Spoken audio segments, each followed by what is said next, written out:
Regardez-les, ces braves gens qui se précipitent à l'appel de Jésus. Bien sûr, parmi eux, il y en a sans doute qui n'ont pas d'autre but que de satisfaire leur curiosité. Ils veulent connaître l'homme dont tout le monde parle.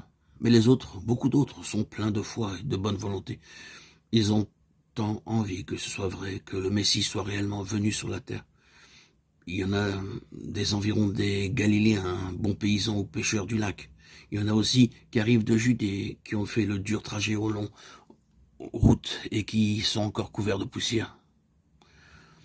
Il y en a même qui ont entendu parler de lui en dehors de la Palestine.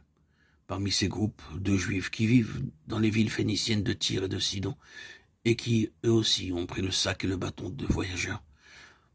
Les uns viennent seuls, d'autres en famille, certains avec des malades ou des infirmes, dans l'espoir que le prophète les guérira. Évidemment, ils ne se rendent pas compte de la chance unique qu'ils ont de pouvoir entendre Dieu lui-même parler aux hommes par la bouche de Jésus. Mais c'est déjà très beau qu'ils fassent ainsi des lieux, qu'ils supportent tant de fatigue, et c'est pourquoi le Christ leur parle sans cesse, avec une bonté infinie, sans se lasser. Ne serait-il pas merveilleux de pouvoir assister nous-mêmes à un de ces discours de Jésus? Que ferions-nous si à l'instant nous apprenions qu'il est là, le Fils de Dieu, au milieu d'une place de nos villes, et que sa voix retentit? Ne courions-nous pas de toutes nos forces vers lui? Ne serions-nous pas transportés d'émotion? Eh bien, par une chance rare, nous pouvons lire un de ces discours, à peu près exactement tel que Jésus l'a prononcé. Deux des évangélistes, Saint Matthieu et Saint Luc, nous en ont rapporté un, de telle sorte que nous en avons une idée très complète.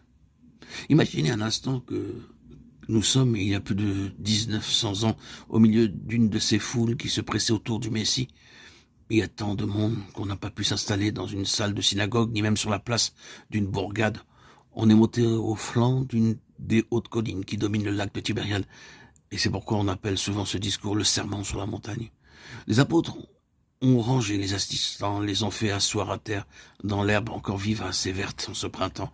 Sous les yeux, c'est un panorama admirable. L'eau bleue du lac est calme et reflète le ciel. Un long vol de flamants dessine au-dessus des arabesques roses vers l'horizon. L'harmonie brille dans le soleil levant. Soudain, un grand silence tombe sur ces milliers d'êtres. Jésus s'est levé, debout, sur quelques rochers qui sortent de l'herbe, sur quelques monticules. Il est visible de tous. Et il parle. Heureux, vous qui êtes pauvres, car c'est à vous qu'appartiendra le royaume des cieux. Heureux, vous qui avez faim aujourd'hui, car alors vous serez rassasiés. Heureux, vous qui pleurez maintenant, car un jour vous serez consolés. Heureux, vous que les hommes insultent et persécutent, car une récompense très grande vous attend dans le ciel. La voix retentit dans l'air calme.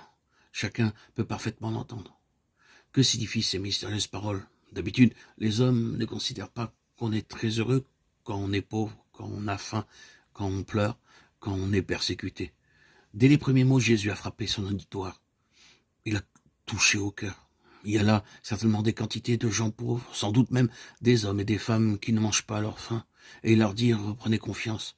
Un jour, quand cette vie-ci sera finie, c'est vous qui serez heureux. Il y en a aussi, bien sûr, qui souffrent dans leur corps ou dans leur âme, parce qu'ils sont malades ou parce qu'ils ont perdu un être cher. Et Jésus leur dit, espérez, gardez courage. Un moment viendra où toutes les souffrances s'apaiseront, où les êtres qui s'aimaient et qui ont été séparés se retrouveront unis. Belles consolantes paroles que ces petites phrases par lesquelles débute ce sermon, et à cause desquelles on l'appelle aussi souvent le discours des béatitudes. En latin, heureux se dit Beatus. Et Jésus continue, il énumère encore tous ceux qui sont heureux dans le royaume de Dieu, ceux qui sont doux, ceux qui font miséricorde aux autres, ceux qui ont le cœur pur, ceux qui sont pacifiques et ne veulent aucun mal à leur prochain, à tous. Il promet la récompense que Dieu réserve à ceux qui l'aiment. Et déjà, dès ces premières phrases, ceux qui les ont entendues sentent en eux renaître le courage, l'enthousiasme. Ils étaient peut-être tristes, inquiets, souffrant de vivre. Il a fallu peu de mots. Les voici consolés.